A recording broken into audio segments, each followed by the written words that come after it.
किसी गांव में एक बहुत अमीर सेठ रहता था, रहा होगा अपने जमाने का अमीर। अमीर लोगों का धर्म भी बड़ा विचित्र होता है। तो उसको किसी ने कहा कि तुम्हारे दादाजी एक घी का दीपक जलाते थे, तो तुम भी जलाओ। अमीर था तो घी का ही केवल दीपक जलाता था, रोज जाए घी का दीपक जलाए। तो बस उसे लगा कि कुछ लोग ऐसे होते भी हैं, एक बार कुछ दान वान दे दें तो उन्हें लगता सब पाप कट गए। हाँ, बहुत पुण्यात्मा हो गए हम, बहुत धर्मात्मा हो गए, बागेश्वर बाबा की कथा सुनाए, अब खूब एक साल पाप करो, नो प्रॉब्लम, अगले साल फिर कथा सुन लेंगे, फिर पाप। कुछ लोग ऐसे भी होते हैं, कुछ लोग ऐसे भी होते हैं जो भारत जाते हैं, गंगा नहाते हैं, क्यों नहाए? पाप करे थे, धो लिए। और फिर हमें एक व्यक्ति मिला, हमने कहा कि तुम तो बहुत अलग टाइप के आदमी हो। बोले भले ही अलग टाइप के हो, पर साल भर में हम गंगा नहा लेते। तो हमका कहना क्या चाह रहे? बोले पाप करते हैं, हम गंगा स्नान कर लेते हैं। हमका उससे क्या होता? धुल जाते हैं पाप। हमका फिर क्या करते? बोले फिर पाप करते। हम ये नहीं कह रहे कि आप वो हो, धर्मात्मा लोग ऐसे ही होते हैं। तो उसने सोचा कि हम दिया जलाते तो बड़े धर्मात्मा है। तो घी का दीपक जला करके वो सेठ प्रतिदिन वापस आता, दीपक जलाता, वापस आता, फिर दिन भर वही काम, मजदूरी का काम, ओ सेठ का काम दुकान का था, दुकान पे बैठना, बिजनेस करना, धंधा करना, परिवार को, फैमिली को टाइम देना, आदि आदि। उसी गांव में एक निर्धन भी था, गरीब, बड़ा गरीब था। उस मंदिर की एक रीति रिवाज थी कि केवल घी का दीपक जलेगा, उस पर घी नहीं था। घी नहीं था तो उसने सोचा क्या किया जाए। उसने भी सेठ को देखकर पूजा करना चाहिए, दीपक जलाना चाहा, पर घी तो था नहीं। उसके पास सरसों का तेल था। उसने सोचा मैं मंदिर नहीं जा पाता हूं तो क्या हुआ। उसे शाम को जब छुट्टी मिलती तो वो घी का दीपक नहीं, सरसों के तेल का दीपक जलाता, पर मंदिर में नहीं जलाता, अंधेरी गली में जलाता। रोज का उसका नियम बन गया। अंधेरी गली में वो तेल का दीपक जलाता। कोई मंदिर ना था, पर अंधेरी गली में वो तेल का दीपक जलाता। कभी कभी अब उसकी आदत पड़ गई, कभी कभी घर के खाने के लिए तेल नहीं होता, पर वो दीपक के लिए तेल लाता और जलाता। लोगों को भी पक्का हो गया कि उस रास्ते पर अंधेरा नहीं है, वहां दीपक है। तो लोग उसी समय निकलते थे जब दीपक जलता था। एक टाइम के बाद दीपक बुझ जाता, तो उस वक्त के बाद फिर वहां से निकलना बंद था। किस्मत का समय के खेल से दोनों मरे। सेठ भी मरा और वो मजदूर भी मरा। सेठ को मिला नरक और मजदूर को मिला स्वर्ग। दरअसल दोनों यमराज के सामने खड़े हुए थे और संपादन हो ही रहा था, बात चली रही थी। तो सेठ के लिए फाइल निकाली कि इनको नरक में भेजा जाए, और मजदूर से की तरफ इशारा करके धर्मराज ने कहा कि इसे स्वर्ग में भेजा जाए। तो सेठ ने दावा ठोका कि रुक जाओ, पहली बात तो हम इसके गांव के आदमी, दूसरी बात हम इसे जानते हैं, नंबर 1 का कंजूस आदमी, तीसरी बात इसने जिंदगी में कोई पुण्य काम नहीं किया, पूरे जीवन हमने पुण्य काम किया। धर्मराज ने कहा तुमने क्या पुण्य काम किया? बोले हमने रोज मंदिर में दिया जलाया। और चौथी बात, इससे पूछ लो कि हम कितने धर्मात्मा है, पूरे गांव में हल्ला है कि हम सबसे बड़े धर्मात्मा है। हमसे बड़ा कोई धर्मात्मा गांव में हुआ भी नहीं, क्योंकि हमारे दादाओं में से पिताजी दीपक नहीं घी का जला पाए और गांव में कोई और नहीं जला पाया। अब रोज हमने जलाया। लोगों ने घी के दीपक जलाए भी तो किसी किसी दिन जलाए। एकमात्र हम धर्मात्मा थे गांव के जिन्होंने रोज दीपक घी का जलाए। पर एक बात हमें समझ में नहीं आई। धर्मराज ने कहा क्या? बोले इसको स्वर्ग मिला, हमें नरक मिला। लगता है कंफ्यूजन हो गई, हो सकता फाइल बदल गई, या नाम चेंज हो, या तुम्हारी जो भी टीम है सर्चिंग वाली वो गलत रिपोर्ट लेके आई। और चित्रगुप्त को तो पहले बुलाओ जिसने ये रिपोर्ट फाइल की, पता करो कि घी का दीपक किसने जलाया कि हमने जलाया। तो उसने, धर्मराज ने कहा ये तो पक्का है कि तुमने घी का दिया जलाया। तो बोले फिर स्वर्ग हमें मिलना चाहिए, इसे नरक नहीं महानरक मिलना चाहिए। धर्मराज ने कहा ठहरो, इसने तेल का दीपक जलाया, तुमने सिर्फ मंदिर में जलाया, इसने गली में जलाया। बोले तब तो मुझे मिलना चाहिए स्वर्ग। बोले बिल्कुल नहीं, मंदिर में तो सिर्फ मंदिर के भगवान का भला होगा, इसने तो कई चलते फिरते भगवान का भला किया, कईयों को उजाला दिया। स्वर्ग का हकदार ये है, नरक के हकदार तुम हो। मेरे पागलो, धर्म का अर्थ पूजा करना नहीं है। और जब तक पूरी दुनिया में रहने वाले सनातनी, चाहे वो कंबोडिया में रहते हो, इंडोनेशिया में रहते हो, भारत में रहते हो, नेपाल में, भूटान में, मॉरिशस में, फिजी में, जहां जहां हिंदू रहते हैं, सनातनी रहते हैं, और पूरे वर्ल्ड के लोगों को हम एक बात कहना चाह रहे हैं, हमारी बात कान खोलकर सुन लेना।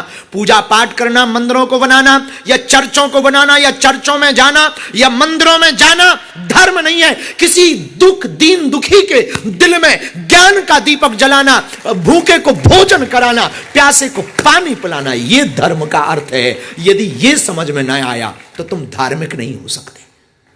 धार्मिकता का मतलब केवल पूजा पाठ करना नहीं है, और धार्मिकता का मतलब केवल तिलक लगाना नहीं है, धार्मिकता का मतलब केवल माला जपना नहीं है। धार्मिकता का मतलब है किसी के दिल में उजाला लाया जाए, किसी को जगाया जाए। हमारी बात, हमारा गुरु कहता है धर्म का अर्थ सीधा सा परमार्थ है, क्योंकि हम परथ में। धर्म का अर्थ परमार्थ है, और ये हमने नहीं कहा, शास्त्रों में वेद व्यास ने भी कहा। अष्टादश पुराणेषु व्यासस्य वचनम द्वयम परोपकाराय पुण्याय पापाय परपीडनम। परोपकार से बढ़कर कोई उपाय नहीं, ये बात रामचरितमानस में बाबा ने लिखी। परहित धर्म सहसे नहीं भाई, परहित धर्म सहसे नहीं भाई, पर पीरा सम नहीं हद माई, पर पीरा सम नहीं हद माई। सीताराम सीताराम सीताराम सीताराम सीताराम कहिए, रही बेटिया के राम साईं दीदी रहिए,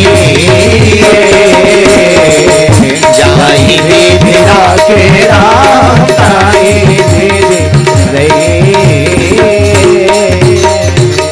आहा मेरे पागलों, तो धर्म क्या है? दूसरों के ऊपर दया करना, दीनों पर दया करना, भूखे को भोजन कराना, प्यासे को पानी पिलाना, किसी दीन की मदद करना, ये धर्म है। यही सच्चा धर्म है, यही धर्म का मर्म है। क्या है मर्म? मर्म का अर्थ भाई हम लोग पूछते हैं इसका अर्थ क्या होगा? अर्थ यही है भाई। परथ का अर्थ क्या? तो तुम्हारी भाषा में हमने जवाब दे दिया परमार्थ। पर धर्म का अर्थ क्या? अर्थ का धर्म तो है, जो ज्यादा पैसा चढ़ाए वो मंच पे आएगा, जो बड़ी रसीद कटाएगा वो मंदिर में वीवीआईपी कहलाएगा, उसको ही आगे की लाइन में आने को मिलेगा, बड़ी वाली सीट उसी को मिलेगी, वही आगे बैठ सकता। पर यहां हमको सुधीर जी की एक बात अच्छी लगी, खुद ऑर्गेनाइजेशन कर रहे 4 लोग मिलकर के, करमवीर जी, अंकित जी, वो खड़े रहते पर तुम्हें बैठने देते। ये धर्म का अर्थ है। किसका अर्थ है? धर्म का अर्थ है मेरे पागलों। धर्म का अर्थ है ऐसा ही। तो हम तुमसे प्रार्थना करें, तुम्हें ये विचार करना है तुम धार्मिक हो या नहीं हो। बुरा ना मानना, केवल माला ले लेने से, तिलक लगा लेने से, मंदिर बना लेने से तुम धार्मिक ना कहलाओगे। हमारी नजर में बने रहो तुम, अपनी नजर में, हमारी नजर में तुम धार्मिक ना हो पाओगे। और हम भारत के धर्म के पर्याय को बदलना भी चाहते। मंदिरों में घंटियां बजाने से सनातन ना बचने वाला, केवल राम राम सीता राम या राधे राधे कहने से सनातन ना बचने वाला। दीनों को गले लगाना पड़ेगा, दीनहीनों को अपना बनाना पड़ेगा, धर्म का पर्याय बदलना पड़ेगा। मंदिरों में आने वाली हिंदुओं की चरोत्री से गरीबों की बेटियों का घर बसाना पड़ेगा। तब हमें लगता एक परंपरा है, सिख परंपरा। पता है तुम्हें, पूरे वर्ल्ड में उनको बहुत जल्दी स्वीकार किया जाता, जल्दी गुरुद्वारे की जगह मिल जाती, जल्दी से उनको स्थान मिल जाता। पता है क्यों? पूछो क्यों? क्योंकि वो सेवा करते।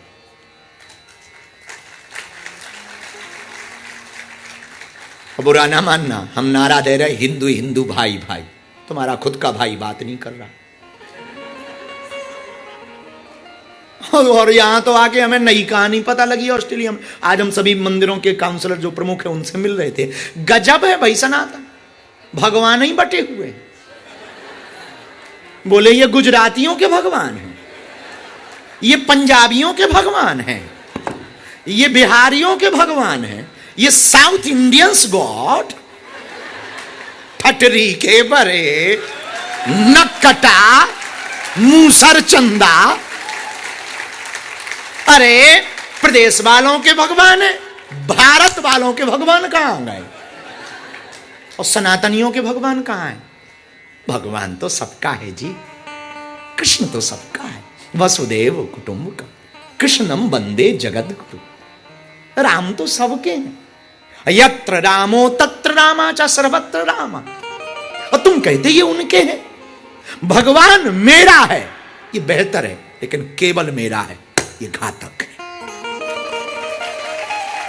केवल मेरा नहीं हो सकता, मेरा हो सकता है। गोपियों ने यही तो गलती की। भगवान कृष्ण को कहा ये केवल मेरा है। भगवान गायब हो गए महाराज में। जब उन्हें भूल को पता लगा तब भगवान प्रकट भये। भगवान मेरा है ये बेहतर है, लेकिन केवल मेरा ये गलत है। हम प्रार्थना करेंगे इंसानों को, हिंदुओं को एक करने के पहले भगवानों को एक करो।